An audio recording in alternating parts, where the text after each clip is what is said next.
बिल्टी बोलो, काका नाम है उसको हमको नहीं पता। वो हावड़ा इसी में हमारे बहुत सारे दोस्त हैं, वो लोग कागज से लिख लेते, गोडाउन से इधर माल लाते रहते हैं। बड़ा बाजार, वो सारे रिटेलर ये थे, गोडाउन वहां पड़ा है, वहां से यहाँ तक माल लाने के लिए मामा तो रास्ते में देते हैं कागज, दिखा ये देख कागज, काला अक्षर भैंस बराबर।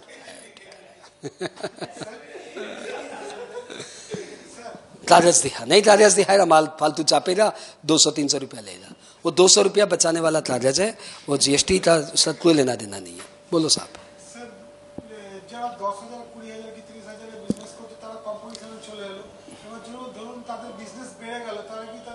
हाँ, कंपोजिशन स्कीम तो ईयर से ईयर में आप ऑप्शन चेंज कर सकता है ना, है वो कंपोजिशन में बताऊंगा कि सपोज लास्ट ईयर का टर्नओवर 1.5 करोड़ था, इस साल लक्ष्मी माँ की दया हुई, जय माता रानी, अचानक 3 महीने में 1.5 करोड़ पार। तो आप जैसे ही आपका 1.5 करोड़ के पार हुआ, you are out of composition levy automatic. साल के बीच में आप कंपोजिशन से बाहर हो जाएंगे।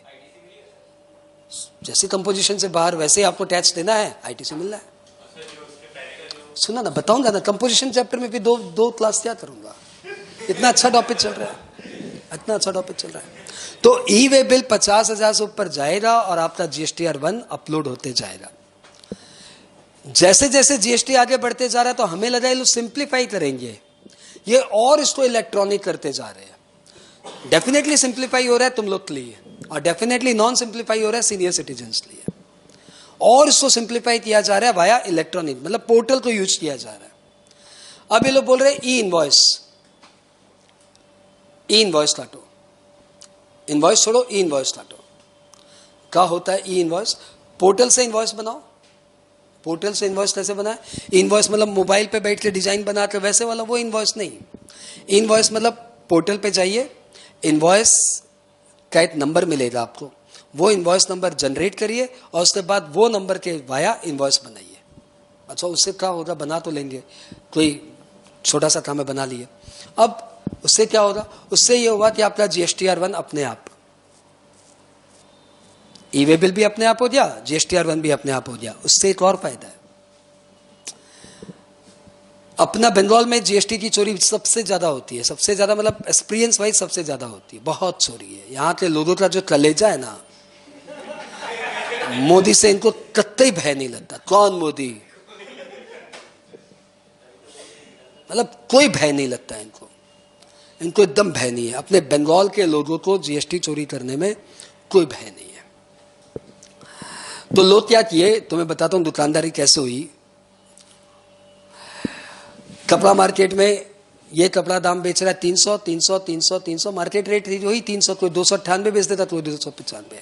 हम एक नया सप्लायर आया है 280, होलसेल मार्केट में बहुत अंतर हो गया, 200, 300 का 280।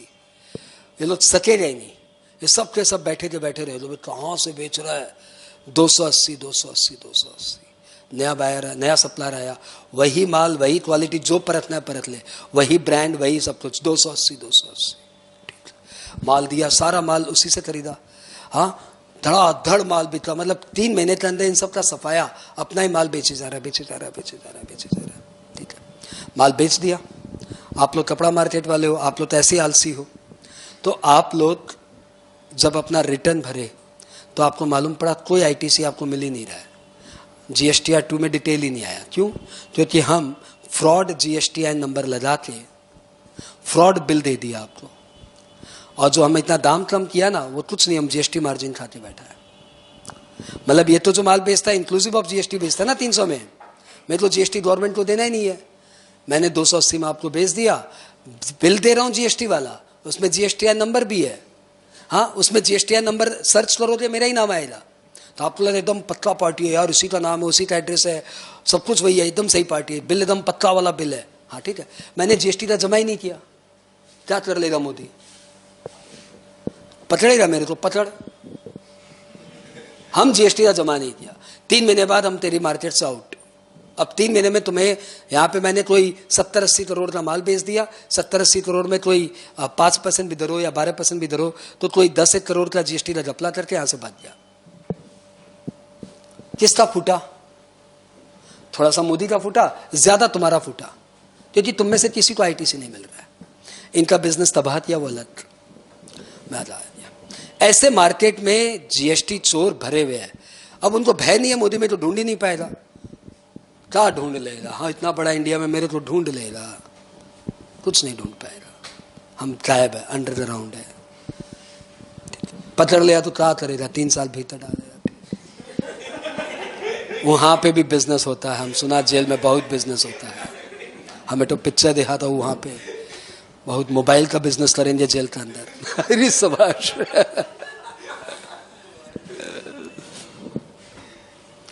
तो 12-13 करोड़ का जीएसटी का चूना ला के ले गया। ये सब बेचारे इनोसेंट बायर गवर्नमेंट को चिट्ठी लिखे जा रहे हैं कि सर हमारी कोई गलती नहीं है, सर हमारी कोई गलती नहीं है, वी आर इनोसेंट।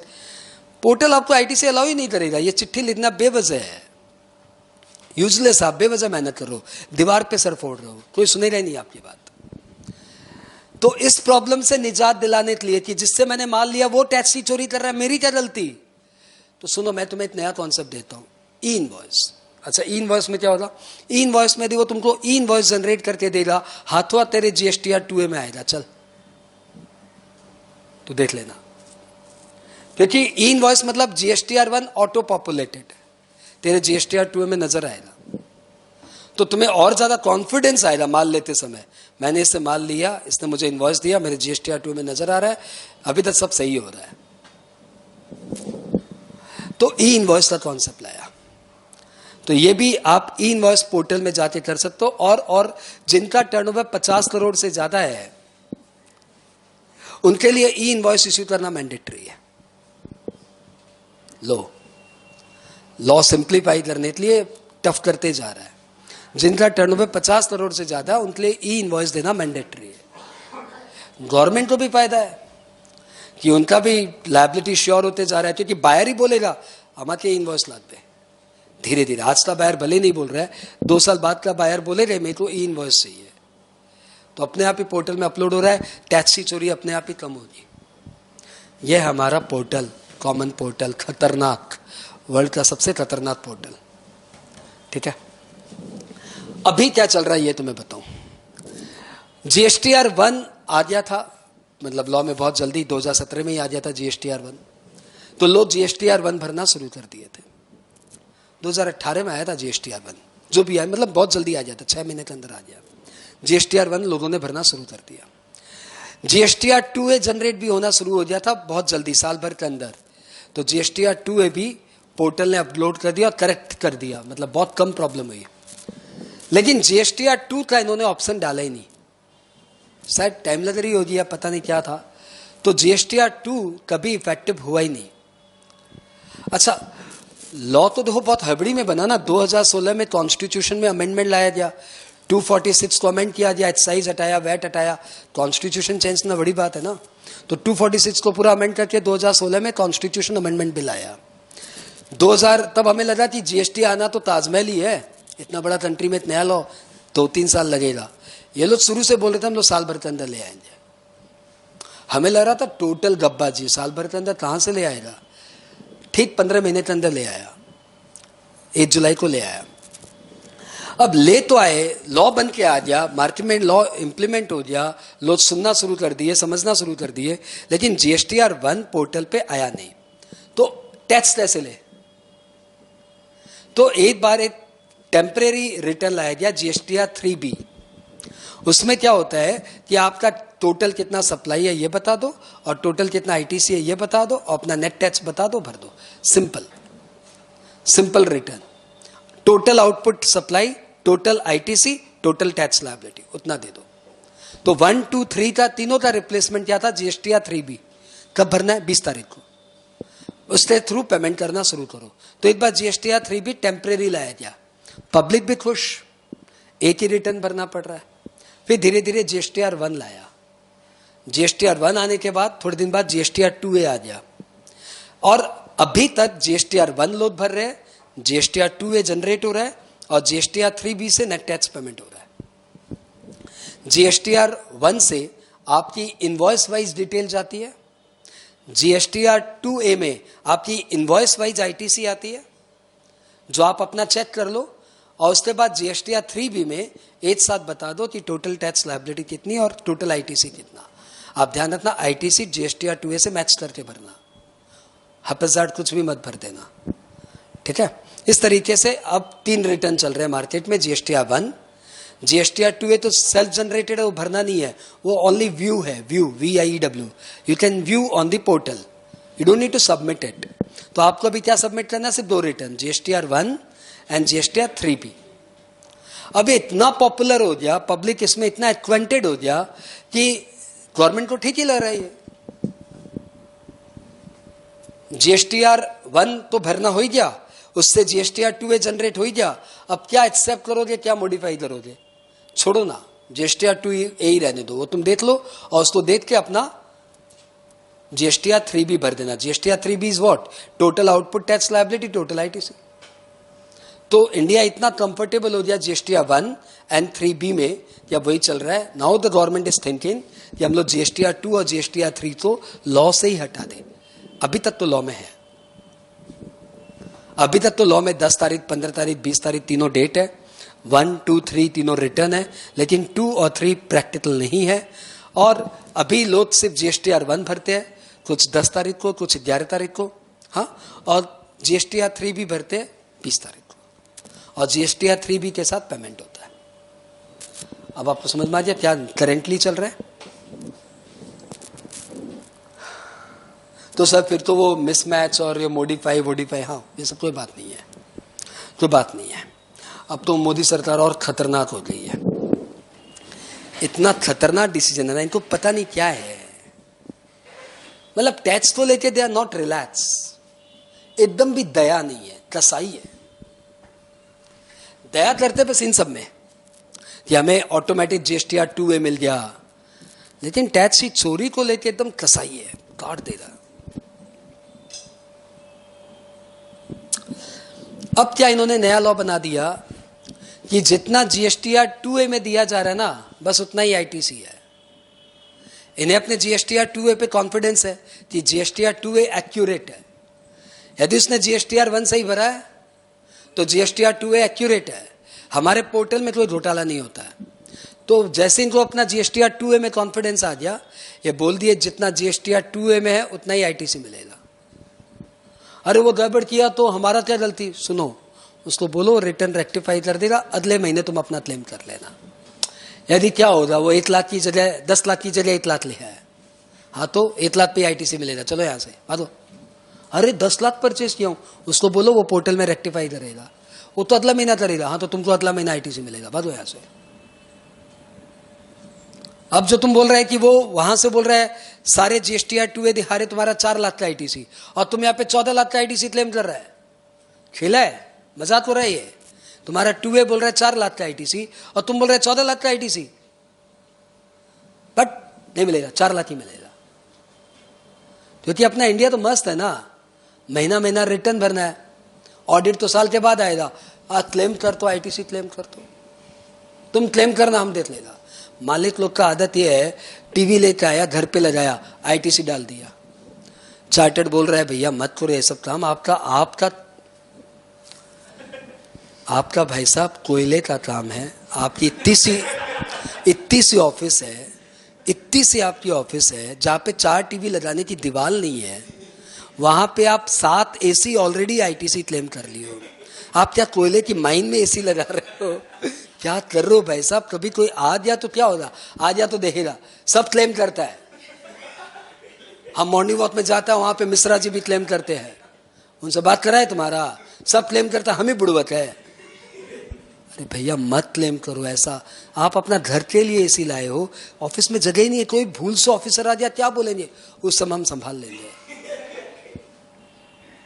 तो लोग बेवजह की आईटीसी क्लेम करने लगते हैं, बेवजह की आईटी। कार खरीदा, मालूम है आईटीसी नहीं मिलेगा, क्लेम करना देखा जाएगा, कौन पूछ रहा है, कौन पूछ रहा है। क्योंकि यार नहीं समझता, तुम दुख नहीं समझता, एक बिजनेसमैन का दुख नहीं समझता। कार खरीद लिया पड़ोसी के, देखा देखी 40 लाख की, और उसमें 10 लाख का जीएसटी नजर आ रहा है या 6 लाख का जीएसटी नजर आ रहा है। 40 लाख का खरीदा क्यों, आंखें बड़ी हो रही है, मुंह खुल रहा है, अब 6 लाख का आईटीसी नजर आ रहा है, जीएसटी। इसका नहीं मिलेगा, क्यों? अब क्यों का क्या जवाब है? 17(5) में लिखा हुआ नहीं मिलेगा। क्लेम करते हैं ना, देखा जाएगा कौन आ रहा है, कौन पूछ रहा है। आईटीसी क्लेम किए जा रहे हैं। बहुत घटिया कल्चर है कुछ लोगों का, जिनका अभी भी आदत है कौन देख रहा है। अरे पोर्टल है, तुम इसको पोर्टल को नहीं जानते। तुम्हें छोटा सा केस बताता हूँ, पोर्टल कितना खतरनाक है। एक जीएसटी रजिस्ट्रेशन के लिए एक भाई साहब ने अप्लाई किया, एकदम इतनी सी कहानी है। एक भाई साहब ने अप्लाई किया, रजिस्ट्रेशन के लिए अप्लाई करते समय आपको कुछ देना पड़ता है, इलेक्ट्रिसिटी बिल या कुछ भी अपना प्रूफ दिखाना पड़ता है। तो इलेक्ट्रिसिटी बिल उसके नाम पे था नहीं, दादाजी के नाम पे था।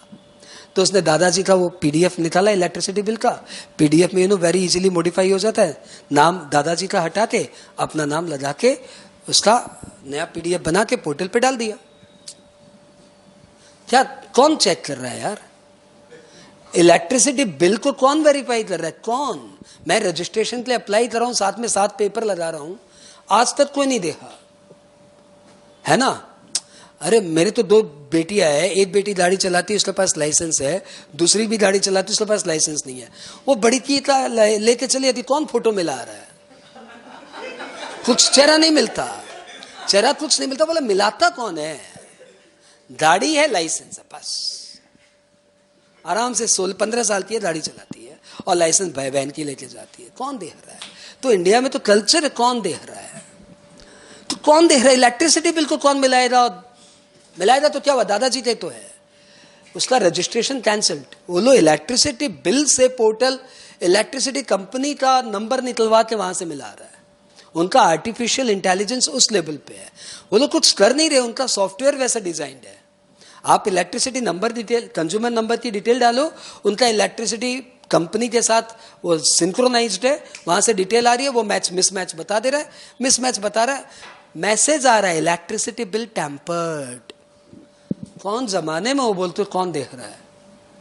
एकदम चोरी मत करो टैक्स। ये मोदी यदि 1-5 साल और आ दिया ना, तो देश से टैक्स की चोरी का एकदम मतलब आपकी आदत, प्लीज चेंज डीएनए, स्वभाव चेंज कर लो आप। ये आपकी टैक्स चोरी करने की आदत बदल देगा। आदत तो सबकी बदल गई, सबको रिटर्न भरने की आदत लग गई ना, टैक्स की चोरी की आदत छुड़वा देगा। ये बहुत खतरनाक है। तो जब इलेक्ट्रिसिटी बिल, अब आदमी का एक बार सोच, यदि मेरा तुमने रजिस्ट्रेशन के लिए अप्लाई किया और तुम्हारा वो रजिस्ट्रेशन रिजेक्ट हो गया और बाद में तुमको मालूम पड़ा मैंने खाली पोर्टल में दादा का नाम हटा के अपना नाम डाला, उसमें बेटा लोग पकड़ लिया, अब बता तुम टैक्सी चोरी करेगा? डरेगा तो सही ना। वो बात ये लोग अभी डर नहीं रहे। तो जीएसटीआर 2A में दिखा रहा है 4 लाख और आप आईटीसी क्लेम कर रहे हो 14 लाख। ये ऐसा इतना ज्यादा होने लग गया कि फाइनली इन्होंने कानून बनाया आज से साल भर पहले कि 10% से ज्यादा आप क्लेम नहीं कर सकते। जीएसटीआर 2A में दिखा रहा है 4 लाख, तो आप ज्यादा से ज्यादा 440 क्लेम कर सकते हो, उससे बेसी नहीं। अभी थोड़े दिन पहले इसको और अमेंड कर दिया और बोला 10% भी नहीं, 5%। यानी आज की डेट में लॉ क्या है, जितना 2A में दिखा रहा है उससे 5% आप 3B में ज्यादा क्लेम कर सकते हो। तो बताओ अब मिसमैच की दरकार पड़ी क्या? कोई दरकार ही नहीं। तो अब ये सब कॉन्सेप्ट नहीं है। अब खाली जीएसटीआर 1 भरा जाता है, 2A आपका व्यू के लिए आता है, 2A आप अपना देख लो और उसके बाद 3B में उस 2A में जितना दिया हुआ है उससे ज्यादा 5% आप क्लेम कर सकते हो, यदि आपके पास उसके लिए सपोर्टिंग पेपर है तो। यदि आपको लगता है कि नहीं ये रॉन्ग है, मेरा इतना बनता है, तो ठीक है 5% और क्लेम कर लो, उससे बेसी नहीं। ये आज की डेट में करंट लॉ है। This is all about GST return in introductions. Exactly GST return क्या है वो रिटर्न वाली क्लास में करेंगे, ठीक है। वी शुड प्राउड यार, ये जीएसटी पोर्टल हमारा पोर्टल है और हम लोग इसी पोर्टल के थ्रू पढ़ेंगे। We should proud. तो इसमें से कुछ भी लिखाऊं कि पोर्टल में दिखा दूं बस? इसमें लिखाने लायक तो कुछ है नहीं, और फिर रिटर्न टॉपिक में तो सब लिखेंगे। मैट है ना, देख लेना, मैट में सब है, मैट में सब है, मैट में सब है। मैट से भी तुम नहीं पढ़ेगा। लास्ट में रिटर्न टॉपिक हम लोग चार्ट से बना के पढ़ाते हैं। हाँ हाँ हाँ है, राइट। तो हम लोग लास्ट में सब चार्ट से बना के रिटर्न पढ़ाएंगे और पोर्टल से पढ़ने से मजा आएगा। जीएसटी रिटर्न क्लियर हुआ। What is GST return? अब आपको कुछ वर्ड आ गए। GSTR 1 outward supply, GSTR 2A auto generated आपको फाइल नहीं करना, ऑटो जनरेटेड व्यू कर लो, उससे आपको मालूम पड़ता है आपका कितना आईटीसी है।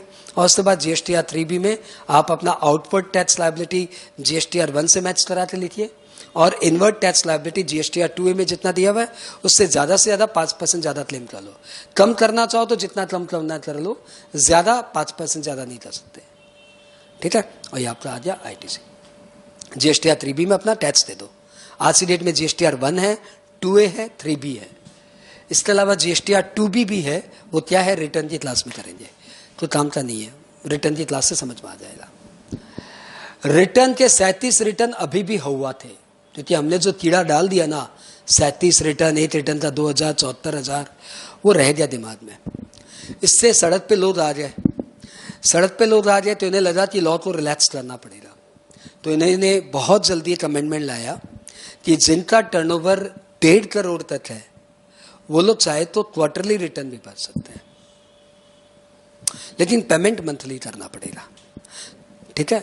तो जिनका टर्नओवर 1.5 करोड़ तक है वो लोग क्वार्टरली रिटर्न भरो और मंथली पेमेंट करो, ठीक है। तो कुछ लोग उस स्कीम में भी आ जाए, यानी जिनका टर्नओवर 1.5 करोड़ तक है वो कंपोजिशन स्कीम ले लो, साल में 1 रिटर्न भर दो, या फिर नॉर्मल स्कीम में रह रहे हो तब भी कोई बात नहीं, साल में क्वार्टरली रिटर्न भरो, मंथली पेमेंट करो। इससे भी ज्यादा लोगों को खुशियां नहीं मिली, क्यों? क्योंकि 1.5 करोड़ तक जिनका है वो तो ऐसे ही कंपोजिशन में शिफ्टेड है। रो तो वो रहे जिनका टर्नओवर 1.5 करोड़ से ज्यादा है, वो बोल रहे हैं हमें तो अभी तक रिलैक्सेशन नहीं मिली, आप अभी भी हमसे क्या मंथली रिटर्न भरवाते हो, साल का 37 रिटर्न, या साल महीने के 2 रिटर्न भरे तब भी साल के 25 रिटर्न, 12 दूनी 24 और एक एनुअल रिटर्न। तो इन दिनों में एक स्कीम आई QRMP, मैंने गाना बना के डाला था तुम्हारे, QRMP, quarterly return monthly payment. ये स्कीम आई और बोला जिनका टर्नओवर 5 करोड़ तक है वो भी इस स्कीम में ऑप्शनली आ सकते हैं, मन हो तो आओ नहीं तो मत आओ। क्वार्टरली रिटर्न करना है, मंथली पेमेंट करना है, क्वार्टरली रिटर्न भरो, मंथली पेमेंट करो। तो भैया कोई क्यों नहीं आएगा? किसी को बोला जाए तुम्हारा मर्जी, साल में 25 रिटर्न भरो या साल में 13 रिटर्न भरो, नहीं नहीं नहीं, तो एक में तो 2 रिटर्न भरना है ना, तो 9 रिटर्न, एक क्वार्टर में 2 रिटर्न, 4 क्वार्टर में 8 रिटर्न और एक एनुअल रिटर्न। तो किसी को बोलेंगे कि आपको साल में 25 रिटर्न भरना है, फिर साल में 9 रिटर्न बना, आपकी चॉइस। तो कोई क्यों बोलेगा भैया हम तो साल में 9 रिटर्न ही भरना है, लेकिन फिर भी QRMP ऑप्शनल है। क्यों? मैं तुम्हें समझाता हूं। सारा खेला तो पोर्टल से हो रहा है। तुम बन जाओ बड़े सप्लायर, तुम्हारा टर्नओवर 5 करोड़ से ऊपर है, मैं बन जाता हूं छोटा सप्लायर, मेरा टर्नओवर 5 करोड़ के नीचे है, मैं तुम्हें माल बेचता हूं, मैं तुम्हें माल बेचता हूं, तुमने मेरे से माल खरीदा, तुम मंथली रिटर्न भरते हो, तुम तो बड़े सप्लायर हो, तुम मंथली रिटर्न भरते हो, तुमने अपना GSTR 2A चेक किया, तुमने चेक किया तो उसमें नाम नहीं आया मेरा, मेरे से जो माल लिया वो नाम नहीं आया, तुमने मेरे को फोन लगाया, मुंद्रा माल खरीदा था तुमसे, मेरा 2A में नजर नहीं आ रहा है। मैंने बोला 2A मतलब नहीं समझा, तुम रिटर्न लगाया कि नहीं लगाया ये बोलो पहले तुम।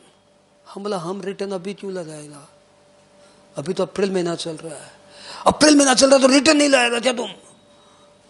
मेरा तो 3 महीने बाद रिटर्न लगता है। शाला इससे माल ले लिया, हाँ क्योंकि तुम्हें अब RITC नहीं मिल रहा है। मैं बोला सर क्यों परेशान होते हो आप बड़े आदमी हो सर, क्यों परेशान होते हो? मैं 3 महीने बाद रिटर्न लगाऊंगा तब आपके 2A में आ जाएगा सर, मैं कोई चोर थोड़ी हूं, मैं 3 महीने बाद रिटर्न भरूंगा ना, 3 महीने बाद भरेगा तो मैं तो 3 महीने बाद ITC मिलेगा ना भाई, मेरे को तो अभी ITC चाहिए, तुम पहले क्यों नहीं बोला तुम QRMP है? हम बोला सर हम तो नहीं अगली बार से देख भाई बहुत प्रॉब्लम होता है, अगली बात ऐसे माल लेगा कि नहीं लेगा सोचना पड़ेगा। हम बोला भाई रुक जा, हम ऑप्शन चेंज कर देता है, QRMP हटा के हम अपना मंथली में आ गया। बताओ सही किया कि नहीं किया? इसलिए QRMP ऑप्शनल है, क्योंकि QRMP से हो सकता है बड़े लोगों के साथ अपना ट्रांजेक्शन हो, बड़ा आदमी संकी हो, बोला नहीं यार अपने तो मंथली GSTR 2A मिलाना है, हम लोग मंथली बैलेंस शीट बनाते हैं, बड़े लोग बड़ी बातें। अब इस प्रॉब्लम का भी निजात निकाला इन्होंने पोर्टल के थ्रू। बोला आप तो ये प्रॉब्लम हो रही है, वही जो लोग रोते हैं वो बहुत रोते हैं। तो पहले रो रहे थे हम लोग को साल में 25 रिटर्न भरना है, अब आके बोल रहा है आपने हमको ये ऑप्शन दिया है लेकिन ये बकवास है, हमसे माल कौन खरीदेगा बताइए, हमारा तो वही का वही रह गया। तो भाई तू वापस उस स्कीम में आ जा। अब 25 रिटर्न कैसे भरे बताइए। तो भाई चाहता क्या है, उनका भी क्वार्टरली कर दीजिए। अरे चुप रहे, तेरे बोलने पे कर दूं। तो हम बिजनेस कैसे करें, ईज टू बिजनेस।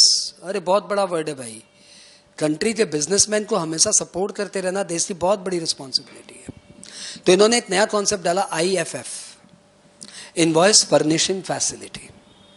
जो लोग QRMP ऑप्ट किए हुए हैं वो लोग अपना मंथली इनवॉइस अपलोड कर सकता है, और जो इनवॉइस चाहे अपलोड करो, जो इनवॉइस नहीं चाहे मत अपलोड करो। अब वापस उस सीन में जाते, तुम लोग बड़े सब बायर और मैं छोटा सप्लायर। हाँ, तो मैंने तुमको माल बेचा, तो मेरा प्रॉब्लम क्या है, मैं तो क्वार्टरली रिटर्न भरूंगा तो तुम्हारे मंथली वाले GSTR 2A में नजर नहीं आएगा। तो लॉ ने मेरे को बोला कि मुंद्रा जी ऐसी प्रॉब्लम है ना, तो आप IFF में जाइए और वहां पे इनका इनवॉइस डाल दीजिए। मैंने बोला ये क्या होता है, बोला जैसे आप GSTR 1 भरते हैं ना, वैसे ही IFF है। उस पोर्टल पे जाके जो आपके बायर आपको परेशान कर रहे हैं उनका IFF डाल दीजिए, उन लोग का इनवॉइस डाल दीजिए, इनवॉइस फर्निशिंग फैसिलिटी। तो मैंने बोला चलो, मैंने आपके IFF में डाल दिया। मैंने IFF में डाला है, हाँ, टैक्स अभी दिया नहीं है। टैक्स तो है, मैं मंथली पेमेंट करता ही हूं, लेकिन मैंने अभी तक रिटर्न नहीं भरा, खाली IFF में डाला है। आपके GSTR 2A में रिफ्लेक्ट हो जाएगा, क्योंकि मैंने पोर्टल पे इनवॉइस फर्निशिंग फैसिलिटी में आपका इनवॉइस डाल दिया है, तो आपके GSTR 2A में रिफ्लेक्ट हो जाएगा। अब आप बोले वाह मुंद्रा रिटर्न भर दिया, वही समझिए मैंने रिटर्न नहीं भरा है भाई, मैंने IFF में पोर्टल में इंफॉर्मेशन डाल दी। अब सपोज मेरे 25 बायर है, उसमें से 5-6 बायर झमेला कर रहे हैं, बाद बाकी मेरे जैसे QRMP है, तो मैं उन 5-6 बायर का IFF में डिटेल डाल दूंगा, उनके पोर्टल पे आ गया, उनके 2A नजर आ गया। अब मैं वापस रोना शुरू किया, मेरे रोने की आदत है। हाँ मोदी इधर आओ। क्या हुआ भाई, तुम तो जनता के सेवक हो, एक बात बताओ, हम क्या दिन भर यही सब करते रहे, पोर्टल पे डालते रहे। बोला क्या हुआ क्या, बोला पहले इनवॉइस में डिटेल, IFF में इनवॉइस डाला, हाँ, अब फिर GSTR 1 में भी डाले, एक ही काम है हमारा, छोटी छोटी बात। तो उन्होंने फिर IFF को आपके GSTR 1 से लिंक कर दिया। अब आप जो IFF में 5 जन की डिटेल डाल रखो वो GSTR 1 में ऑटो पॉपुलेट है, यानी जब आप GSTR 1 भरने जाएंगे तो आपने जो पहले IFF में 5 जन की इंफॉर्मेशन दे रखी है वो GSTR 1 में रिफ्लेक्ट हो जाएगा। बाकी 20 जन की और डिटेल डाल के अपना GSTR 1 फिनिश कर लो। तो मोदी वैसे बहुत दयावान है पोर्टल के मामले में, टैक्स चोरी के मामले में शत्रु है, निजात शत्रु, छोड़ेगा नहीं। क्लियर। तो आपको आज इतने नए नए नाम मालूम पड़े। GSTR 1 की बात करें तो समझ में आएगा, GSTR 2A में नहीं आया, पोर्टल में नहीं आया, समझ में आएगा। IFF कर देना भाई, समझ में आएगा। मैंने QRMP ऑप्ट किया हुआ है, यानी ये 5 करोड़ के नीचे का टर्नओवर वाला है। मैंने कंपोजिशन ऑप्ट किया है, ये 1.5 करोड़ के रिटर्न है। मैंने क्वार्टरली रिटर्न भरने का सोच रहा है, मेरा हो सकता है ऐसा 1.5 करोड़ के नीचे वाला भी हो, क्वार्टरली रिटर्न, मंथली पेमेंट। ठीक है। अब तुम्हें बाकी रिटर्न क्लास में बताएंगे, यहां पे एक बार पॉज लेते हैं, आज नहीं तो हैवी डोज हो जाएगा। कुछ बातें लिखा देता हूं रिटर्न में, खाली नाम भले लिखा दूं। रिटर्न चैप्टर में जाओ,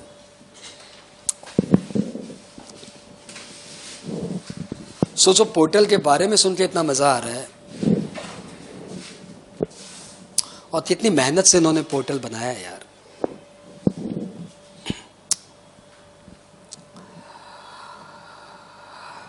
एवरी रजिस्टर्ड पर्सन, पहले लॉ बता रहा हूं, हाँ, या यहां पे प्रैक्टिकली बताते हैं। हाँ, every registered person need to file GSTR 1 for outward supply. Outward supply मतलब सेल, इनवर्ड सप्लाई मतलब परचेजेज। फॉर आउटवर्ड सप्लाई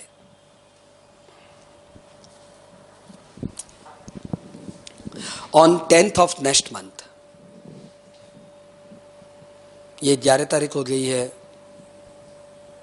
ये सबसे मतलब नहीं है, लॉ में लिखा हुआ 10 तो अपने बोल रहे 10।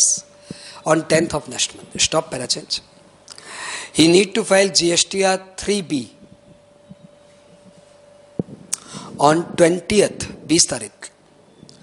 He need to file GSTR 3B on 20th of next month. GSTR 3B contains summary details of outward supply,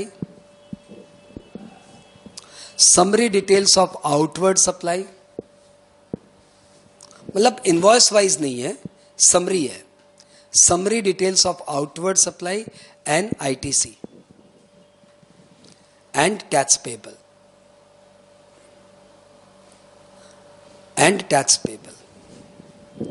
Stop. Para change. Tax need to be paid with GSTR 3B. Tax need to be paid with GSTR 3B.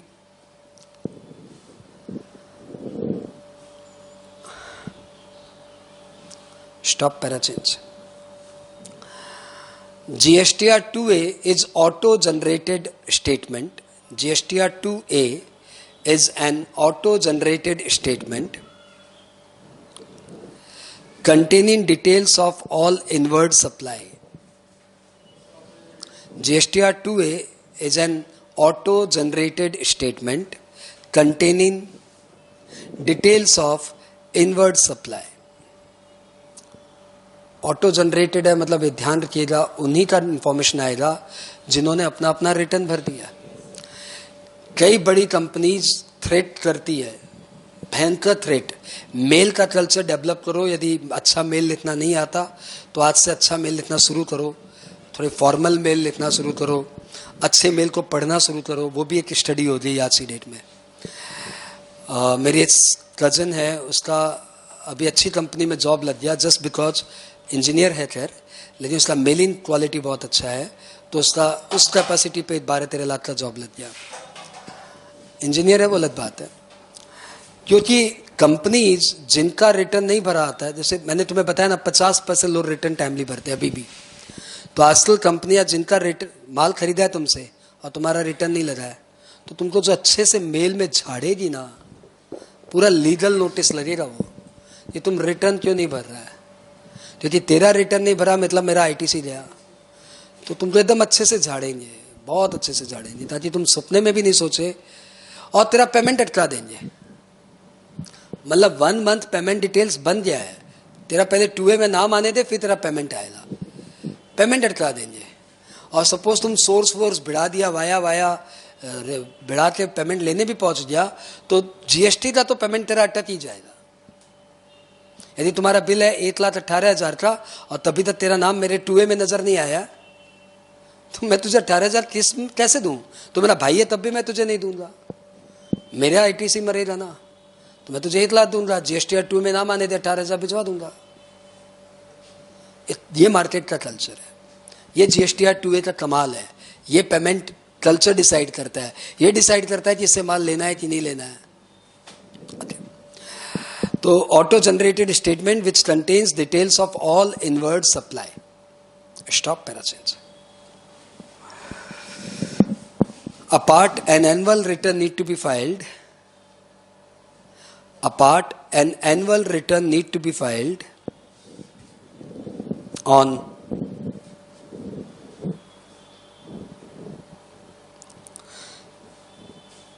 31st December from end of financial year.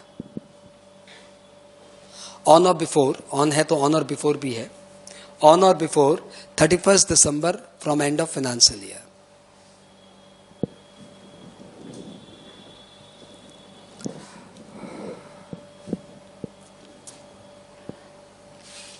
Okay. Stop. Para change. Return में तो इतना सही बताया, और क्या बताया. Quarterly return, monthly payment, ये रहने दो. हाँ, ये सब अपने रिटर्न चैप्टर में करेंगे, लेकिन जब जब रिकैप करूंगा तब ये सब रिकैप करूंगा, नॉट टू वरी. हम लोग आ जाए रिटर्न चैप्टर से थोड़ा सा बाहर, हम लोग आ जाए ई वे बिल चैप्टर में. इसको भी रिकैप करते हो, इसको भी समझते क्या है ये.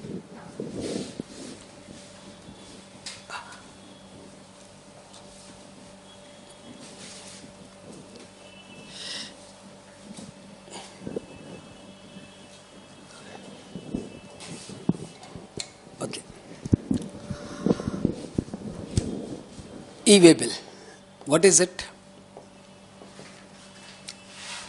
आपका कोई भी सामान 50,000 से ऊपर का निकला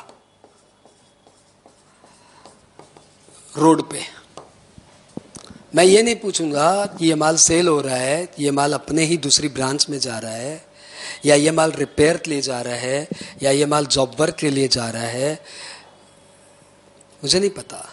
50,000 से ऊपर का माल सड़क पर उतरा तो ई वे बिल चाहिए, वे बिल चाहिए। वे बिल इलेक्ट्रॉनिक जनरेट हो रहा है, इसलिए इसका नाम ई वे बिल हो गया। ई वे बिल जनरेट करने के लिए आप ई वे बिल पोर्टल पे जाइए, और पोर्टल पे आप अपने आप ही EWB01 फॉर्म में जाके पहले आप इसमें लॉगिन करिए, और लॉगिन करके EWB01 में जाके अपना डिटेल्स भरिए। इसमें पार्ट ए में आप अपने गुड्स की डिटेल, सप्लायर एंड रेसिपिएंट की डिटेल, गुड्स की डिटेल, ये सब डिटेल भरते हो, वैल्यू, टैक्स, ये सब यहाँ पे भरते हो। और पार्ट बी में जाके आप ट्रांसपोर्टर की डिटेल भरते हो, ट्रांसपोर्टर कौन, व्हीकल नंबर, ये सब आप यहाँ पे डिटेल भरते हो। ठीक है, ये सारी डिटेल बना के आपका ई वे बिल अपलोड हो जाता है। अपलोड होते ही आपके मोबाइल पे EWB01 आप दिखा सकते हो। तो प्रिंट निकालना चाहे तो प्रिंट निकाल लो, नहीं तो मोबाइल पे आ गया आपके। अब EWB01 लेके आप अपना सामान बाहर ले आ सकते हो। इस EWB01 के साथ आपको 2 में से एक डॉक्यूमेंट देना पड़ेगा, इनवॉइस यदि आपका माल सप्लाई हो रहा है तो, बिल ऑफ सप्लाई यदि आपका माल एग्जेम्प्टेड है तो, या आप कंपोजिशन स्कीम वाले हो तो, इन दोनों में से एक चीज देना पड़ेगा, इनवॉइस या बिल ऑफ सप्लाई। और सपोज आपका माल सेल ही नहीं हो रहा है, रिपेयर के लिए माल जा रहा है, तो आपको कंसाइनमेंट नोट देना पड़ेगा। उसको क्या बोलते हैं, डिलीवरी चालान, डिलीवरी चालान देना पड़ेगा। तो आपके ई वे बिल के साथ ये 2 में से एक डॉक्यूमेंट होने ही चाहिए, या तो इनवॉइस और या फिर डिलीवरी चालान। ठीक है, ये ई वे मतलब आपकी लॉरी ये 2 सामान, ये 2 डिटेल लेके निकलेगी। What is the significance? नहीं हो तो क्या होगा? तो यदि सड़क पे लॉरी मिल गई without E way bill, without invoice, without delivery challan, तो ठीक है, माल की जब्ती, माल की जब्ती, माल सीज हो जाएगा।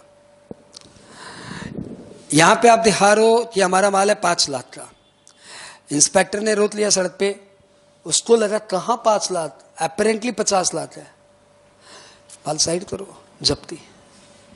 तो ई वे बिल करेक्ट होना चाहिए और ई वे बिल होना चाहिए।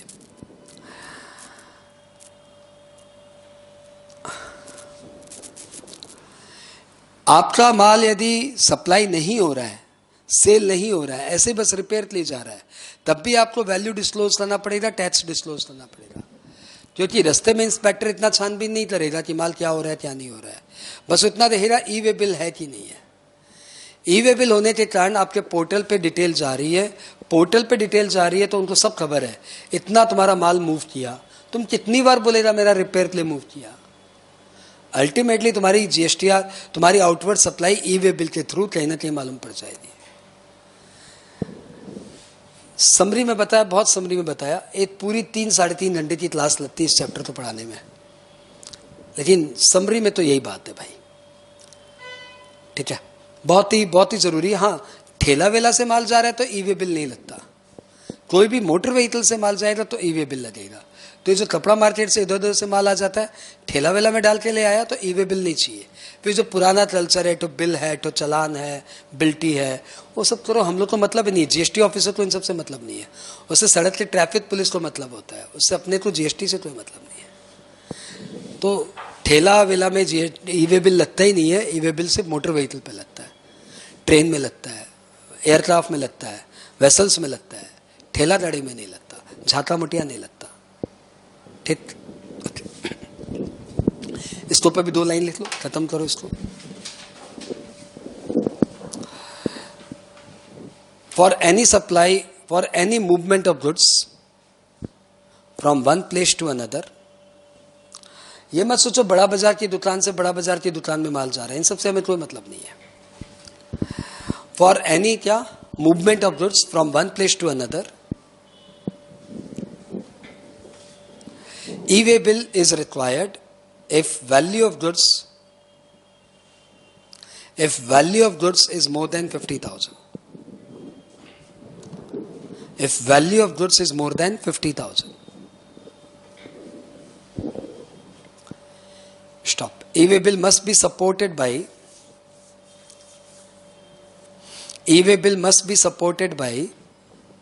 क्या? Invoice / bill of supply or delivery challan.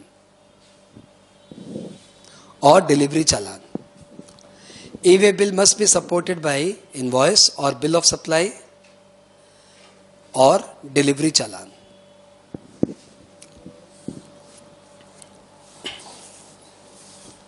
Okay.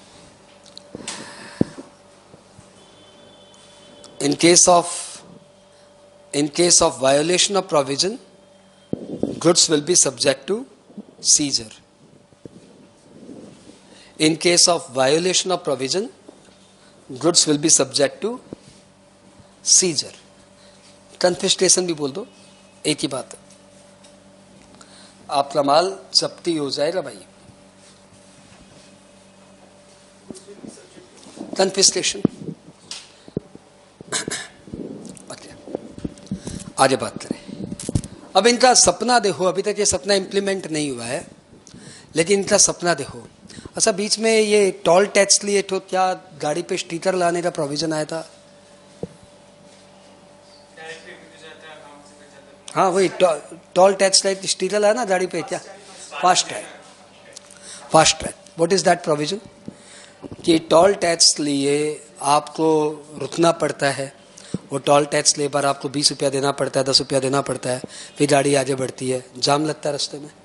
क्या कॉन्सेप्ट लाया? Fast track. स्टिकर ला दो, वो अपने आप ही रीड करेगा. स्कैनिंग डिवाइस है, वो रीड करेगी. आप अपने चलते चलो, आपके पेमेंट वहाँ पे कटते जाएगा. पेटीएम से आपका पैसा कटते जा रहा है. कैसा लगा कॉन्सेप्ट? मस्त कॉन्सेप्ट है यार. ये नया कॉन्सेप्ट है यार. ई-वे बिल में भी इनका ऐसा ही सपना है कि जहाँ आपको अपनी लॉरी के आगे, आपको अपनी व्हीकल के आगे एक डिवाइस लगाना पड़ेगा. उसकी रेडियो फ्रिक्वेंसी से हमारा कनेक्ट हो जाएगा और आपकी लॉरी चलती जाएगी. हमें वहाँ पे मालूम पड़ता जाएगा कि ई-वे बिल है. जान दो, ई-वे बिल है. हमारी रेडियो फ्रिक्वेंसी डिवाइस जो उसको रीड करती है, वो देख लेगी. वो अपने आप ही उससे कनेक्ट करके ई-वे बिल आ जाएगा. वहाँ पे इंस्पेक्टर अपना कंप्यूटर पे देख लेगा, ई-वे बिल था. उसको डाउट लगे तो उसको रुकवा लो, सामान वेरीफाई करना है करवा लो, अदरवाइज जाने दो तुम्हारे बच्चे. तो वो इनके सपने हैं, लेकिन अभी तक वो मैंडेटरी नहीं हुआ है. To be all vehicle must have the radio frequency reader device from a date yet to be notified. Provision चल रहा है. ठीक है, एग्जाम में नहीं पूछता. आपने थोड़ा बहुत पेमेंट समझ लिया आज, आपने 3 लेजर समझे, रिटर्न समझ लिया आज, ई-वे बिल थोड़ा समझ लिया. अब आओ इन छोटे छोटे टॉपिक्स में. एक सम ले लूं बीच में ब्रेक के तहत. एक सम ले लेते हैं. ब्रेक के नाम पे एक अच्छा सा सम लेते हैं. इलस्ट्रेशन नंबर मुझे नहीं पता.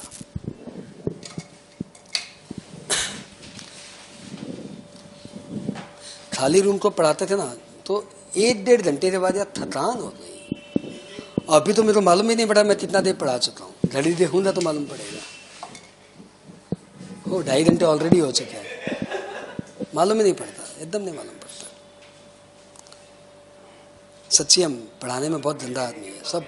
हाँ, तुम देख के पढ़ जाए. हम लोग भी खाली रूम को पढ़ा के पच जाते हैं.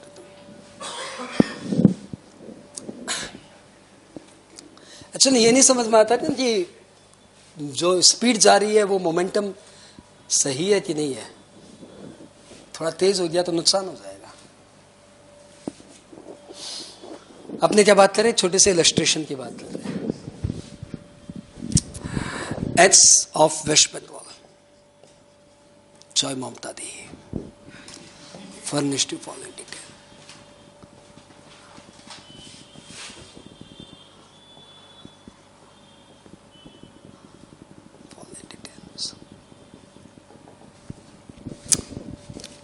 Input A, purchased. अच्छा समझे रहा हूं. अच्छा, ये सम देना चाहिए. Input A purchase 40 lakh plus 18% IGST. Input B purchase 60 lakh plus 9% CGST. Input C imported 50 lakh plus 10% BCD plus 18% CVD 37 and 15% CVD 39. हल्का सा नया चीज डाला. कॉम्पेंसेशन सेस वाला प्रोडक्ट इंपोर्ट हुआ है. ठीक है. नीचे नोट है, to be noted, he is not liable to pay compensation cess. यानी इसका आउटवर्ड सप्लाई पे कॉम्पेंसेशन सेस नहीं लगता. is not liable to pay compensation cess on his outward supply.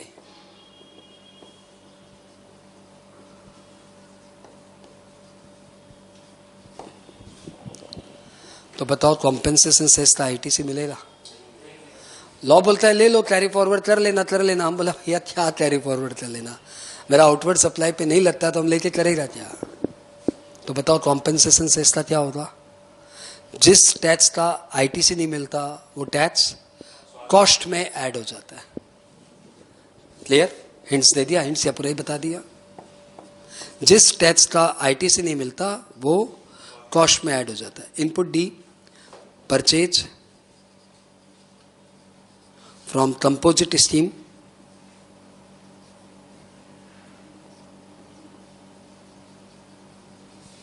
Supplier at the rate 10 lakh.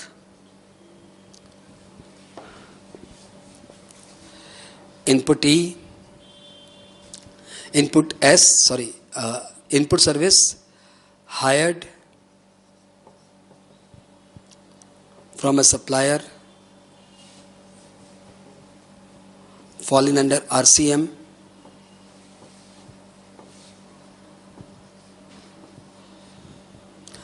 $10 lakh. Rate of GST 18%. Rate of IGST 18%.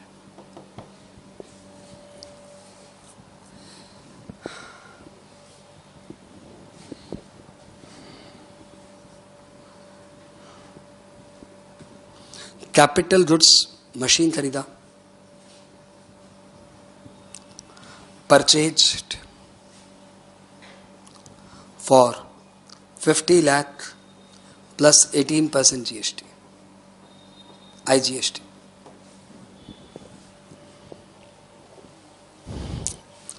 Depreciation rate, capital goods है तो depreciation भी लगेगा 20%.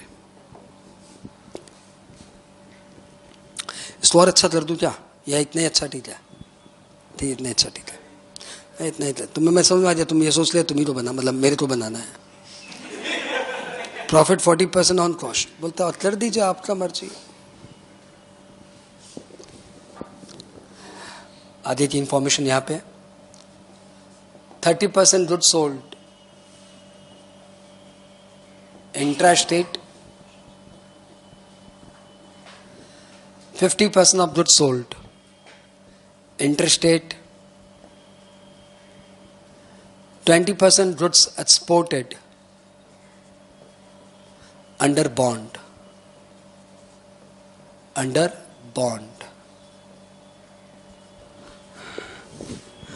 Profit को 40 की जगह 80% करता हूं. प्रॉफिट को 40% की जगह 80% कर दिया.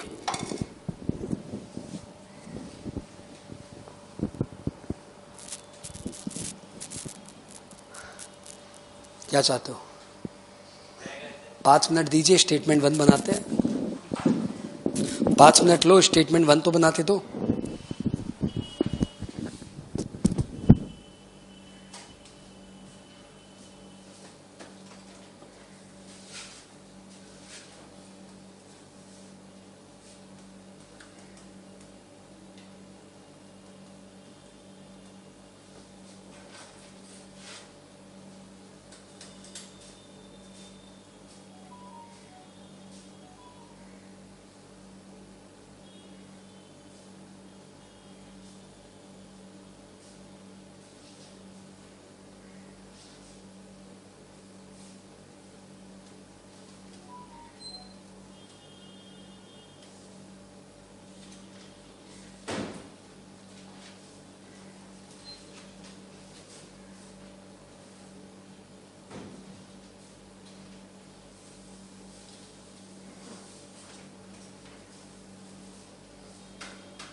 कार पे लोग आईटीसी क्लेम कर रहे हैं, कैपिटल गुड्स नहीं देगा।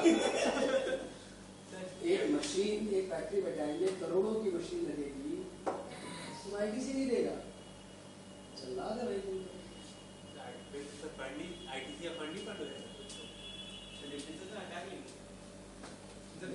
बना नहीं रहा अभी बनाएंगे ना सर, इसलिए तो बढ़ गया इस बार।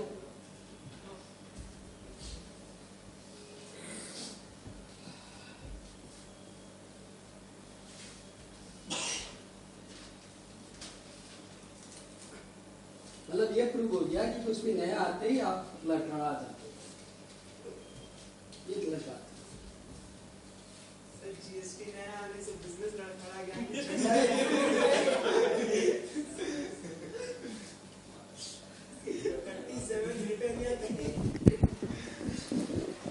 बहुत अच्छी बात है भाई, मतलब लड़खड़ाने का जस्टिफिकेशन दिया जाए।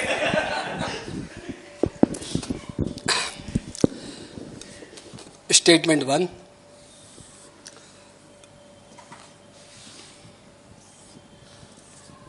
यह है टोटल, यह आईजीएसटी, ये सीजीएसटी, ये एसजीएसटी, और हम लोग निकाल रहे हैं calculation of ITC and sale price. ठीक है,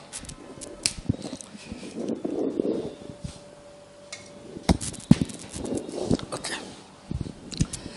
सबसे पहले इनपुट ए, इंट्रा, इंटर है, कितने में लिए? 40 लाख। सब में आसान क्या था? एबनॉर्मल लॉस नहीं दिया, सैंपल नहीं दिया, नॉर्मल लॉस नहीं दिया, स्टॉक नहीं दिया, तो सब सिंपल जा रहा था।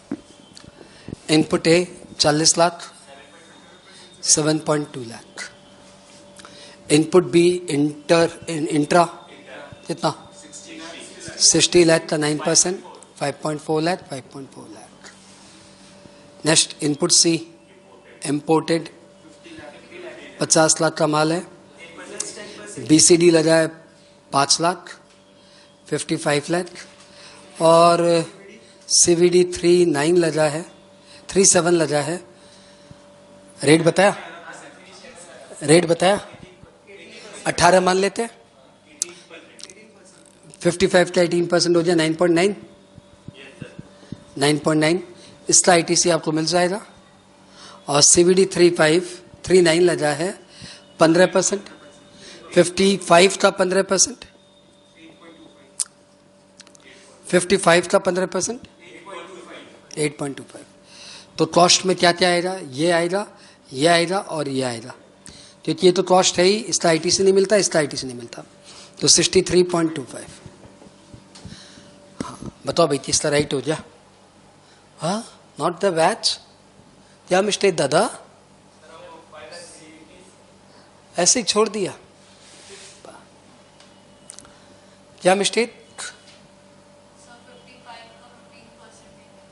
अच्छा, ये इसको छोड़ दिया कॉम्पेंसेशन से, सिन है, पाप है, नहीं छुआ, अच्छा दिया। इनपुट डी क्या है ये? नहीं, इनपुट डी है यार, अभी तक तेरा वही गंदा आदत है, इसको तुम छोड़ रहा है। कंपोजिट स्कीम 10 लाख, इसका तो आईटी से मिलना नहीं है, चलो ठीक है। इनपुट सर्विस आ गया अब अंडर आरसीएम 10 लाख और आईजीएसटी 1.8, सब साथ में हो? आगे बताओ भाई।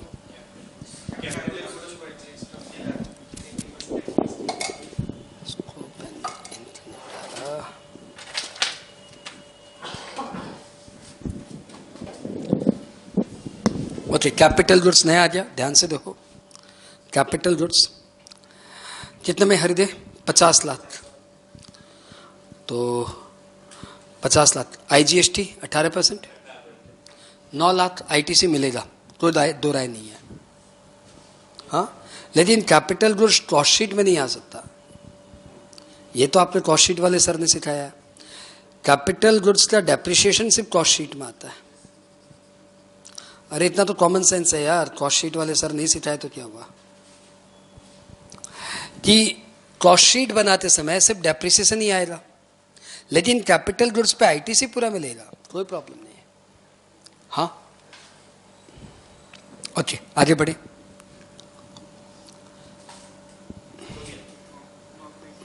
ओके बस हो गया। तो टोटल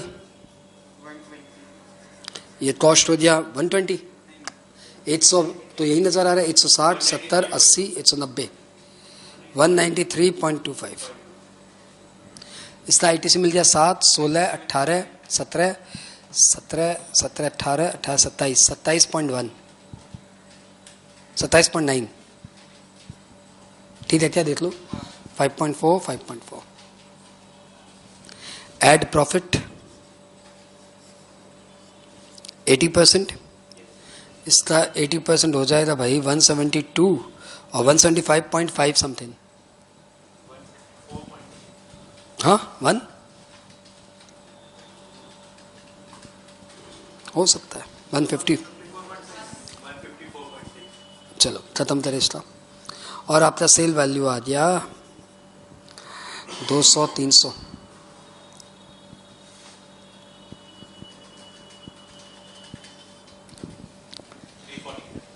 347.85। जिसका स्टेटमेंट 1 तो राइट हो गया। एनी वन ऑफ यू क्या क्या मिस्टेक किया मुझे बताओ, क्या नहीं सोच पाए?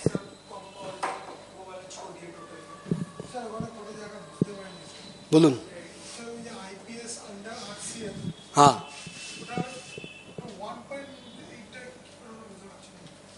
1.8 18% जीएसटी है उसके ऊपर, 10 लाख का 18%। कंपोजिशन तुम तो देवा आज 10 लाख का, मतलब उसमें क्या नहीं, वो तो कंपोजिशन स्कीम के डेप्रिसिएशन का क्या है, कैपिटल गुड्स है। हाँ तो कैपिटल गुड्स पे डेप्रिसिएशन रेट दिया वह 20% लगा दिया।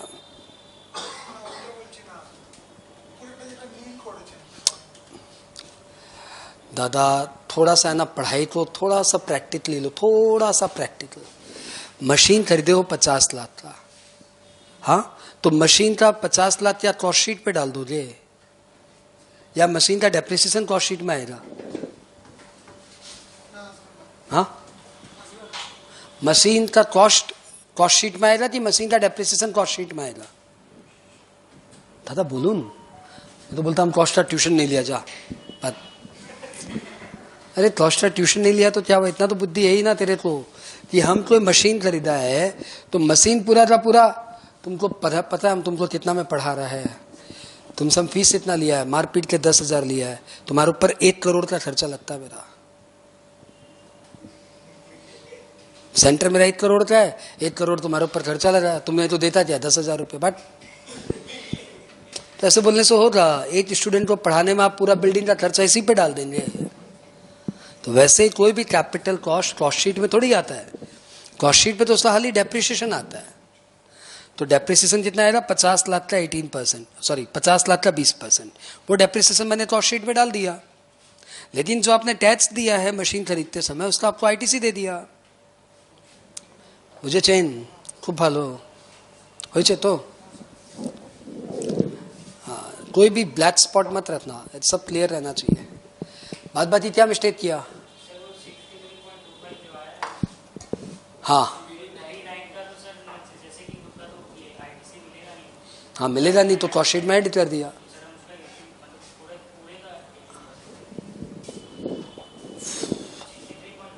इसको भी जोड़ के आई 18 पॉइंट नहीं, ये तो लॉ है कि 37 will be levied on accessible value plus BCD, 39 will be levied on accessible value plus BCD. तो कितना टैक्स लगेगा ये तो लॉ है। अब जिसका आईटीसी मिलता है आईटीसी ले लो, और जिसका आईटीसी नहीं मिलता कॉस्ट में जोड़ दो। Output rate of GST 18%। यहां तक ठीक, स्टेटमेंट 1 आपका बन गया। मैडम एकदम क्लियर। यदि आपको लगता है कि क्लियर ही है, ठीक ही लग रहा है, तो घर पे एक बार दोबारा बनाओ, और लगता है कि एब्सोल्यूट क्लियर है, हाँ तो बस ठीक है, नहीं तो घर पे एक बार दोबारा बना लो, क्या जा रहा है। अब तो कुछ है नहीं, स्टेटमेंट 2 ये तो आसान है। ये टोटल ये IGST, ये CGST, ये SGST।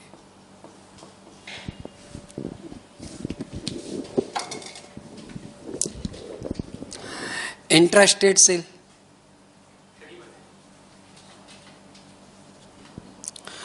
347.85 का 30%, 104.36 कर दूं। 104.36 का 9% बताना भैया। 9.39, 9.39। इंटरस्टेट सेल 347.85 का 50% आपका इंटर स्टेट सेल है। 93 कर देता हूँ। इसका 18% 31.30। सभी साथ में। और इसके बाद आपका एक्सपोर्ट हुआ। अरे भाई दिखाना तो पड़ेगा ना मेरे भाई। 3 नहीं आएगा इसका मतलब थोड़ी तुम अपने कॉपी में नहीं दिखाएगा। इसके ऊपर GST नहीं लगेगा, ये भी तो इंपॉर्टेंट है ना। नील का भी तो वैल्यू है। तो ये हो गया 69.4 या 5 करते भाई, जो भी हो। ये टोटल जो तुम बोले भाई। तो ये मेरा स्टेटमेंट 2 बन गया कि मैंने इतना माल बेचा है। Okay. Statement 3, calculation of tax payable out of E cash ledger.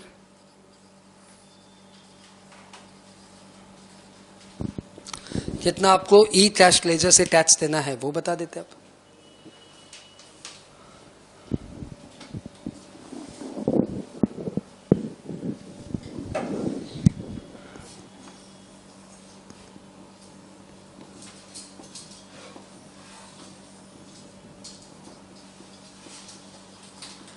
IGST, CGST, SGST।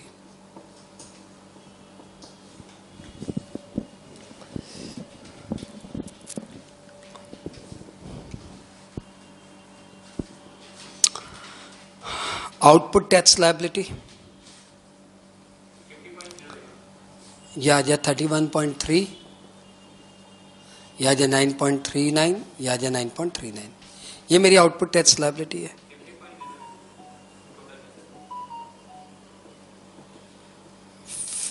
$50.08 less ITC। तो सबसे पहले किसका ITC एडजस्ट होगा? IGST का। वही है 27.9। तो ठीक है 27.9। फिर ITC ऑफ CGST 5.4, 5.4।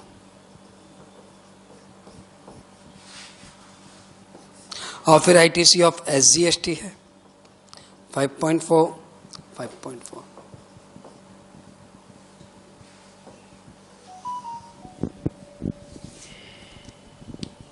आसान सा सम। आपका टैक्स पेबल आ गया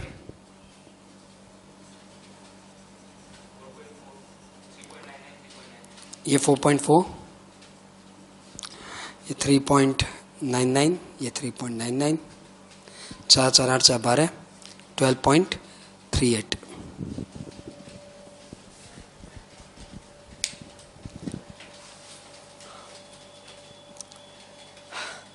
समलाते स्टेटमेंट 1 बड़ा मजेदार है।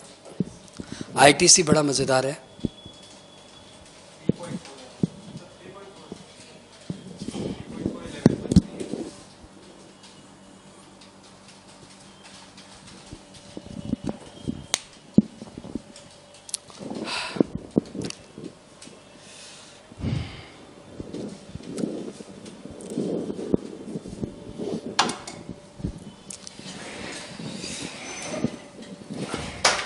इस सब में आपने नया कुछ नहीं सीखा, एक नया कॉम्पेंसेशन से सीख लिया।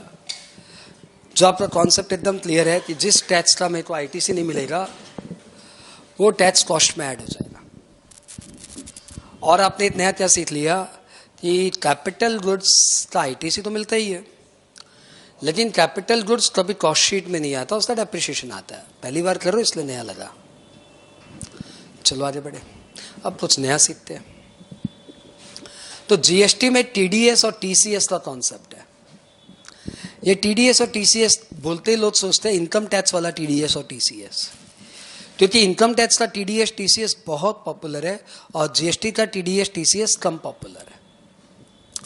जीएसटी का टीडीएस तो एकदम पॉपुलर नहीं है, टीसीएस फिर भी पॉपुलर है। सर क्या है पहले ये बताइए। तो देखो भैया, जीएसटी में टीडीएस का नियम ये है, ये लोग जब लाए थे ना तो इसको बड़े धूम धड़के से लाए थे और हमने इनका और मजा लिया था, बहुत मजा लिया था 2017 में। तो 2017 के मजे ही छोड़ दो। वो चेहरे याद आते हैं कि यार ये पागल है क्या, जीएसटी क्या बनाया है, गब्बर सिंह टैक्स। तो जब लाया गया था तब का प्रोविजन बताता हूँ, वहीं से स्टार्ट करते हैं। जब लाया 2017 में बोला कि टीडीएस का कॉन्सेप्ट भी रखते हैं जीएसटी में, रखिए। उन्होंने बोला जो भी बंदा 2.5 लाख से ऊपर का ट्रांजैक्शन करता है उसका नियम क्या है, रेसिपिएंट से जीएसटी लेके सप्लायर गवर्नमेंट को जमा करेगा। रेसिपिएंट जब उसको पेमेंट करेगा तो 2% टीडीएस काट के पेमेंट करेगा और 2% गवर्नमेंट को रेसिपिएंट जमा करेगा। मैं समझाता हूं, यह है रेसिपिएंट और हमें सप्लायर। हम लोग के बीच में एक बड़ा ट्रांजैक्शन हुआ 2.5 लाख से ऊपर का ट्रांजैक्शन। 2.5 लाख के नीचे के ट्रांजैक्शन पे टीडीएस कॉन्सेप्ट नहीं था, नहीं है। 2.5 लाख से ऊपर का ट्रांजैक्शन हुआ तो हमारा इनके ऊपर बिल बना सपोज 10 लाख, 18% जीएसटी, तो 11,80,000 का बिल बन गया। मैंने इनके ऊपर 11,80,000 का बिल बन गया। ये मोदी जी से पूछने दिया, मोदी जी क्या करे, आप क्या टीडीएस बताए थे, थोड़ा वापस से समझाइए। तो मोदी जी इसको बोले कितने का बिल है, 2.5 लाख से नीचे का कि 2.5 लाख से ऊपर का। बोला सर 10 लाख का बिल है। बोला टीडीएस में पढ़ते हो तुम, क्या करे, 2% टीडीएस तुम गवर्नमेंट को जमा कर दो। सर 2% का, इस चीज का 10 लाख का ट्रांजेक्शन हुआ ना, 2% तुम जमा करो। सर जीएसटी रेट 18% है सर। अरे वो तो बिल में दिया हुई है, तुम 2% जमा कर दो और सप्लायर का 2%, मतलब जितना रुपया तुम टीडीएस जीएसटी जमा कर दिया उतना तुम काट दो। तो ये कितना टीडीएस जमा करेगा, 10 लाख का 2% 20,000 रुपया। मैंने इनके ऊपर कितना का बिल रेज किया, 1180। 1180 में 20,000 काट देंगे और 1160 में तो दे देंगे। यदि अपने मोटी बुद्धि में बात करें तो जो 18% जीएसटी था, 2% ये जमा किया, 16% हम जमा किया। ठीक है, लॉजिक आप समझ ही जाए कि क्या फायदा हुआ ये कचरा करने का। हम खुद ही 18% जमा कर देते, तुम नहीं करते तो 2% जमा हो गया, तो कुछ टैक्स का पैसा जमा हो गया और कुछ इंफॉर्मेशन मिल गई। तो बड़े ट्रांजैक्शन की गवर्नमेंट को इंफॉर्मेशन मिल रही है, 2.5 लाख से ऊपर का ट्रांजैक्शन होते ही इंफॉर्मेशन मिल रही है। बात क्लियर? हाँ, तो कोई भी सप्लायर 2.5 लाख से ऊपर की सप्लाई करेगा तो 2% उसका जीएसटी का टीडीएस करके गवर्नमेंट को जमा करेगा रेसिपिएंट। अब टीडीएस के भी रिटर्न भरने पड़ेंगे, ऑब्वियसली बात है। रिटर्न तो भरने पड़े, तो इंफॉर्मेशन कहां से आएगी गवर्नमेंट के पास? टीडीएस का तो कॉन्सेप्ट ही है इंफॉर्मेशन।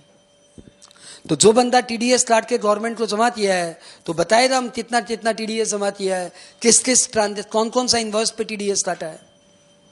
तो ये अगले महीने की 10 तारीख तक मंथली रिटर्न भरेगा।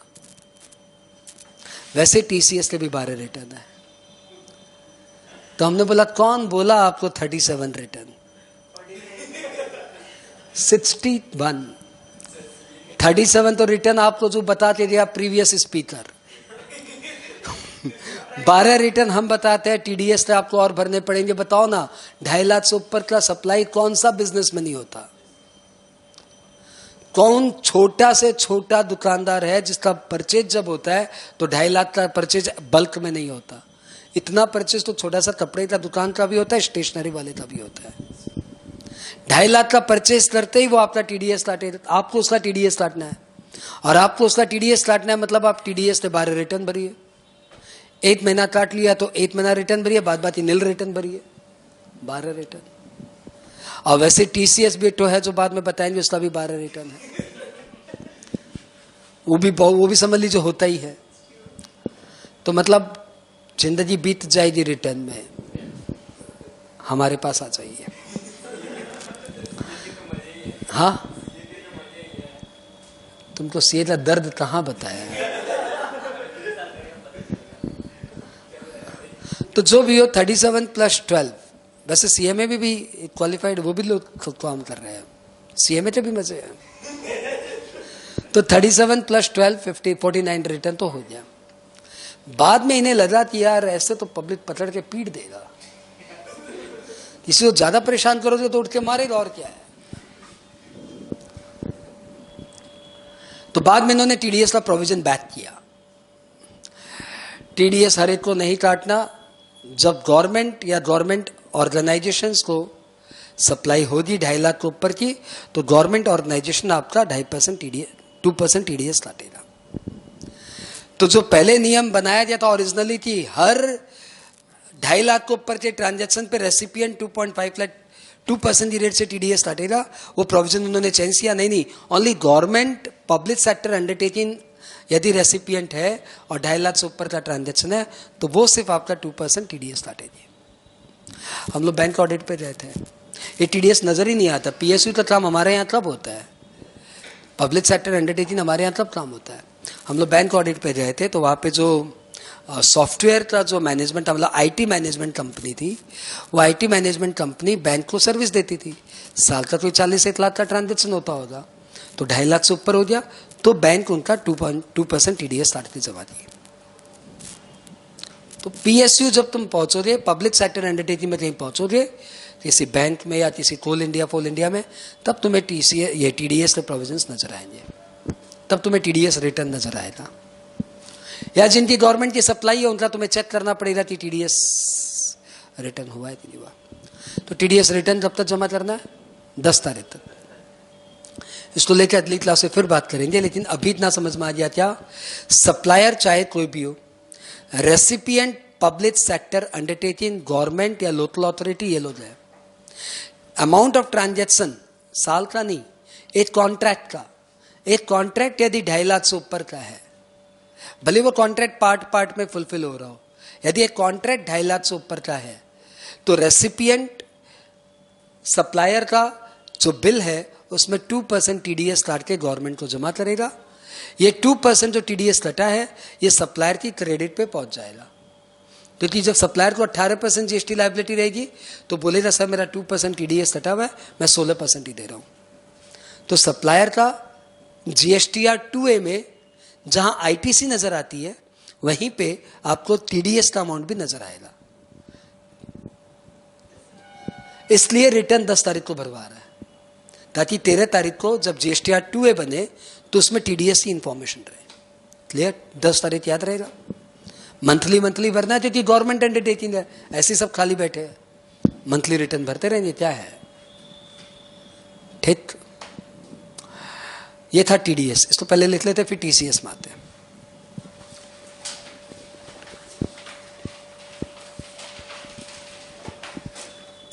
एवरी सप्लायर, छोटा सा टाइटल दे दो TDS.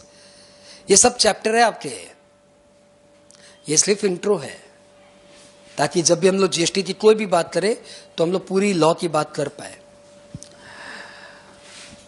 Every supplier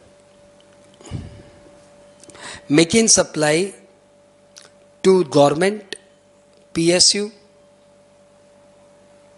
government undertakings, government PSU, government undertakings of a contract value more than 2.5 lakh, of a contract value more than 2.5 lakh, then he is subject to TDS.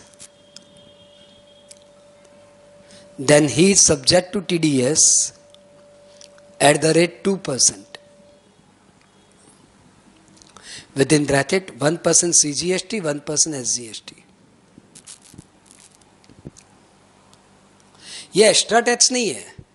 आपको देना 18% ही है, 2% TDS cut दिया, बाद में 16% आप और दे देना. He will be subject to TDS at the rate 2%, 1% CGST, 1% SGST. Stop. Recipient will deduct TDS and deposit with government. Recipient will deduct TDS and deposit with government on 10th of next month.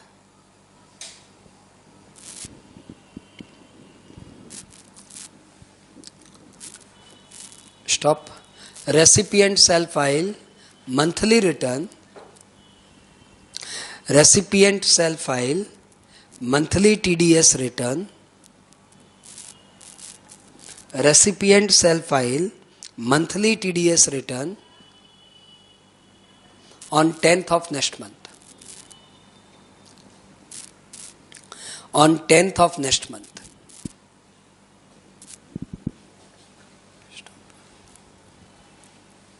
Stop. Amount of TDS so deducted. Amount of TDS so deducted shall be reflected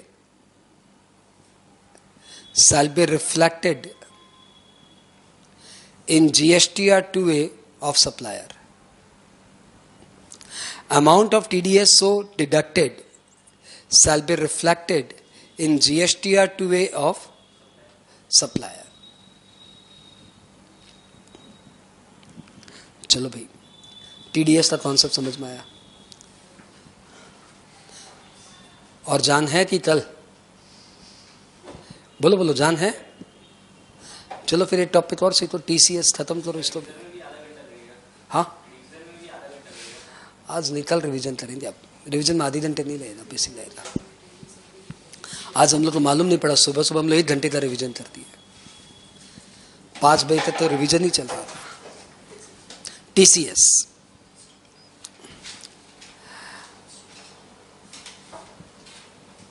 जो future को संभाल लेना भैया, जो फोर्सी करना जानता है वो पैसा कमा लेगा. तुम अपना कैरेक्टर देख लो, तुम्हें फोर्सी करना आता है कि नहीं आता? हाँ सर आता. हम क्लास 7 में ना पेपर बता दिए थे कहाँ आने वाला है. गुड, बहुत अच्छी आर्ट है. या आपने जो पेपर जज कर लिया ये आने वाला है, वो जबरदस्त आर्ट है. बस ये देख लो कि तुम्हें फोर्सी करना आता है तो कुछ नहीं, तुम शेयर मार्केट के डब्बे से बैठ के करोड़ों कमा सकते हो. फोर्सी करना आना चाहिए, क्या होने वाला है, क्या हो सकता है. मोदी को आता है, इसको पता है दुनिया इलेक्ट्रॉनिक कॉमर्स ऑपरेटर के आजू बाजू घूमेगी. हो रहा है. स्विगी के आजू बाजू हम लोग की होटल इंडस्ट्री घूम रही है. यूबर के आजू बाजू हम लोग कन्वेंस इंडस्ट्री घूम रही है और घूमेगी. अभी तो हाल ही कार और टोटो आया है. धीरे धीरे सब आ जाएगा इसमें. और सभी जो इंडस्ट्री है आज के दिन में, मेडिकल इंडस्ट्री, कंजम्पशन वाले आइटम की इंडस्ट्री, सब तो इको के आजू बाजू घूम रही है. तो इसने इको को पकड़ा. ये है इको भाई साहब. आपके प्लेटफॉर्म से बहुत सारे सप्लायर कनेक्ट होते हैं. हाँ, ये सब आपके प्लेटफॉर्म से माल बेच देते हैं. हमें बताएंगे नहीं बताएंगे राम जाने. आप एक काम करो, जो सप्लायर आपके थ्रू माल बेचे सबका 1% TCS कलेक्ट करके हमें दो. इको बोला का बोले नहीं समझ में आया. बोला हम समझाते हैं. आपके प्लेटफॉर्म पे सपोज आज भाई साहब एक माल बेचने का सोचेंगे तो आपका क्या कॉन्ट्रैक्ट है? हम बोला माल प्लेटफॉर्म पे अपना फोटो डाल दो, हमारे वेबसाइट पे अपने प्रोडक्ट का फोटो डाल दो और प्राइस लिख दो और हमें बता दो कितने दिन में माल पहुंचा दोगे. ठीक है. फिर हमारे प्लेटफॉर्म से कोई बायर आता है तो हम लोग इसको इन्फॉर्म कर देते हैं, ये वहां से माल बेच देता है, हमें हमारा 12% कमीशन दे देता है. बहुत अच्छा. तो जब उससे 12% कमीशन लेते हो तो उससे 13 ले लो. 12% आपका कमीशन और 1% TCS, 0.5% CGST, 0.5% SGST और वो परसेंट लेके हमें जमा कर दो. बोला का है सर, का है परेशान करते हैं. इंडिया में बिजनेस करना है, मानो करना क्या है. तुम्हारे जितना सप्लायर हुआ सबका तो तुम्हारे पास डिटेल है ही. सबका 12 की जगह 13 लेके जमा कर दो. तो इलेक्ट्रॉनिक कॉमर्स ऑपरेटर के लिए बड़ा काम नहीं है। हाँ, क्वार्टर मंथली रिटर्न भरना पड़ेगा, वो एक्स्ट्रा हेडेक है, लेकिन काम बड़ा नहीं है। अब आपको पता है इलेक्ट्रॉनिक कॉमर्स ऑपरेटर के थ्रू इतनी सारी सेल हो रही है,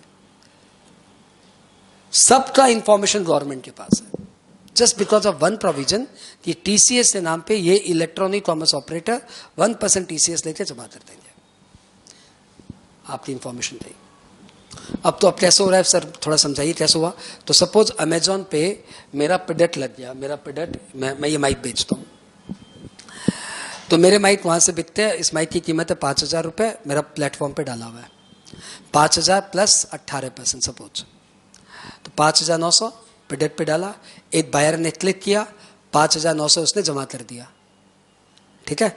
तो वो 5,900 में से मेरे को कितना देगा, 5,000 में अपना 12% रहेगा, 600 रुपये अपनी जेब में, 5,900 में से 600 हटा दो, और 5,000 में अब 1% और रहेगा 50 रुपये, तो 650 रुपये वो हटा देगा। 12% उसका कमीशन मान लिया, हाँ, तो 600 रुपया वो हटा दिया अपना कमीशन, तो अब 50 रुपया अपना हटा दिया। 5,900 में से कितना जमा किया, 5,900 माइनस 650, 5,250 वो मुझे दे देगा। मेरे पास आया कितना, 5,250, आई एम हैप्पी। अब मैं बताओ गवर्नमेंट को कितना जमा करूंगा, 900 रुपया का टैक्स लायबिलिटी है मेरे। उसने मंथली रिटर्न भरा है 10 तारीख को, तो मेरे GSTR 2A में नजर आ रहा है कि मेरे बिहाफ में मेरे इको ने 50 रुपए का TCS गवर्नमेंट को जमा कर दिया। ये मेरे GSTR 2A में रिफ्लेक्टेड है, वहां से इंफॉर्मेशन मेरे को मिल गई। हम 900 में से 50 रुपये हटा के गवर्नमेंट को 850 दे देगा, तो 850 मैंने गवर्नमेंट को दे दिया, 50 इको ने गवर्नमेंट को दे दिया, गवर्नमेंट के पास इंफॉर्मेशन आ गई। और मैं भूल से भी टैक्स की चोरी करने का सोच ही नहीं सकता, क्योंकि मेरा GSTR 2A मेरे को रिमाइंड कर रहा है, खबर है, मेरे को अपने आप ही उसे दिखानी पड़ेगी, ठीक है। तो जो भी लोग इलेक्ट्रॉनिक कॉमर्स ऑपरेटर के थ्रू डील करते हैं, इलेक्ट्रॉनिक कॉमर्स ऑपरेटर उनका रजिस्ट्रेशन नंबर मानता है और 1% TCS गवर्नमेंट को जमा कर देता है, नॉमिनल लिख लेते हैं। An electronic commerce operator is required to collect, sir इसमें गवर्नमेंट वाला कोई बात नहीं है, नहीं। इसमें 2.5 लाख वाली कोई बात नहीं, नहीं। कोई भी amount electronic commerce operator 1% TCS काट लेगा नहीं, कलेक्ट कर लेगा। An electronic commerce operator is required to collect 1% TCS within bracket 0.5% CGST, 0.5% SGST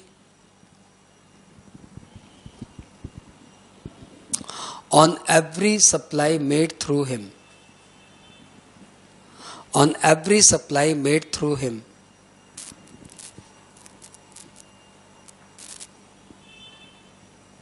Stop. He shall, para change, he shall file monthly return. He shall file monthly return through electronic. He shall file monthly return through electronic commerce. Sorry. He shall file monthly return on 10th of next month. Through हटा दो भैया. He shall file monthly return on 10th of next month. Stop. Tax paid by electronic commerce operator. Tax paid by electronic commerce operator shall be reflected in GSTR 2A of supplier. Tax so deposited by GST, क्या बोला? Tax paid by electronic commerce operator shall be reflected in GSTR 2A of the supplier.